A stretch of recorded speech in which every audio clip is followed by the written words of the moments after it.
Well, I signed up for this, and I ain't a bitch. I'll keep talking about the Majora's Mask dungeons. There's only 4 of them, and all that is left is the Woodfall Temple. So let's talk about today. What do we have to talk about? Okay, that's how we usually go. Just like my Snowhead video, I got no idea what direction I'm heading in. Unlike the story in a Steven Seagal movie, it is absolutely no direction or point. It's just all about those action scenes.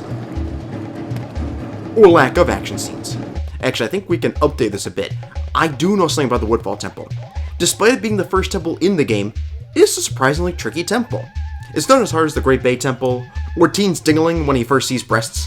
But the first dungeon should be a good introduction to the game and how it plays. It shouldn't be too challenging or complex, yet this temple does not follow that script to a T. So let's check out how it doesn't and why that's the case. And I think the best comparison to this dungeon has got to be the Great Deku Tree. It was the first dungeon in the other N64 game. The real comparison to this game in gaming for that time. I'm not sure if the latter ones like the Skyview Temple or the Forest Temple and Twilight Princess would be really good comparisons. Or maybe you could do the previous one in Tail Cave, maybe? But sticking with the Great Deku Tree, think of how much more complex the Woodfall Temple is. You got many more items to use in this dungeon, you got keys to worry about, you got collectibles like the stray fairies to find, which you ain't gonna see a how-to on how to collect all those things. Those fuckers know how to hide. Finding one of them is like finding a good match on a dating app. Doable, but so often you'll get poisoned by your date. If you actually are looking for tips on how to get all the stray fairies, well, I'm not the best place to go, but I would say maybe sometimes it's easier to get the stray fairies after you've already been in the dungeon. You can use here in the Woodfall Temple if you actually get pretty far in the dungeon and even complete it. You can have the poison water become regular water as you see here, and you also have a lot more items and stuff to utilize in said dungeon. So yeah, if you actually do want to get all the stray fairies, that's actually kind of the trick I did in that shit, so maybe you're a competent player and get them really no problem. But for me, stick with this. Either way, we gotta get back to the regular program now. This list is gonna get quite long with how much more complex the Woodfall Temple is. And maybe let's just dive into some of those topics deeper versus listing them all out. And it's not just Link exploring, he will call up his Scrubba buddy to help you explore the temple even further. The second floor room is a good example of the challenges that Deku Link faces here. You must fly to the other side of the room across the platforms using the Deku flowers. And when I was getting this footage, this room rocked my ass so hard. I was not good at all at landing on the platforms. And the dragonflies, which must have been dipped in some kind of radioactive material because they're like 100 times as big, facing off of them was the hardest I wanted to cry all year long. Which actually isn't saying that much, we just started this year. But the room gave me nightmares when I went to bed. That actually isn't a joke, I actually had nightmares about this room, it really was not good. And I'm not thinking about the last room in this dungeon either. I actually got lost trying to get to the boss door. Yeah, I've beaten this game probably like 10 times in my life, and I still got lost in this goddamn room. All of them really stress how much you gotta use Deku Link and his abilities. And it is much trickier than what you would expect when you're just learning the ropes of the game.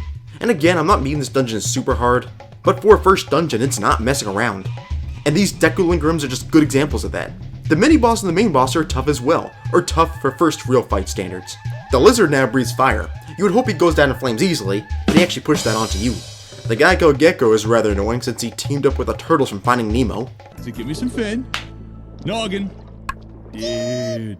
And the dancing, prancing buffoon warrior looks like he would eat you for breakfast if he ever became a cannibal. I can't say much of my footage proves the point too, as I actually beat them without much of a pushback.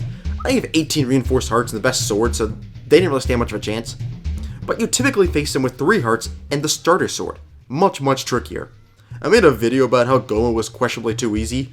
I ain't making a video about how these guys are too easy. They can beat you if you ain't careful. So maybe you're some kind of neckbeard and disagree with me my points on how this dungeon is hard. Which again, it isn't hard. I cruised through this in 25 minutes and getting this footage. It's just hard for being the first true dungeon in the game. So why is that the case? Why is this dungeon so much trickier than any first dungeon before it? And arguably after it? And I got a few answers for that. One is that you as a player are much further in the game than usual for an opening dungeon. You've completed Clock Town, Tour the Swamp, and broken into Deku Palace. You've logged a lot of hours in the game at this point. The player is more prepared for a tougher dungeon. In Ocarina of Time, you get your equipment in the Kokiri Forest, which takes minimal time, and that's kind of it. So it's kind of better that at that point your dungeon is a cakewalk as you're learning the ropes of the game, whereas the Woodfall Temple can push the player's ability more. And speaking of the Ocarina of Time, odds are that players have already played that game. They would be well versed with how a 3D Zelda game works already. The game won't need to baby for anything, which I'm aware that's a complaint for some of the future games out there, until they gave us Breath of the Wild. I guarantee a lot of people did this when they started playing the game. They were rudely awakened to the fact that there is now fall damage. So it gives the developers another reason to make this game harder, and this, the first dungeon, to also be harder. And I think the final reason is the developers just want a harder game in general. You can imagine this game was going for a more mature audience despite this being E for everyone. There is definitely a lot of emphasis on the creepiness factor in this game. And with that, I think they wanted to make a tougher game. Look, I got no article or any link or anything I can look up to say that developers truly wanted Majora's Mask to be tougher, so I guess I really don't have any evidence of that claim, but it just feels like they wanted a tougher game after what they completed with Ocarina of Time. And I think they got what they wanted. The Woodfall Temple is a tricky temple considering it's the first one, and it set the tone for what was some other tricky temples. It's still enjoyable though, as is the entire game. And that's it. I've talked about all the Majora's Mask dungeons. I am proud of myself for keeping up with this analysis for all these levels. And I'll say it is fun to talk about. All those Ocarina of Time dungeons and now those Majora's Mask dungeons, and like this Woodfall Temple, it was a lot of fun to talk about. And probably some future dungeons would be fun to talk about. And just random conversations would be fun to talk about. But fuck you, Dragonfly.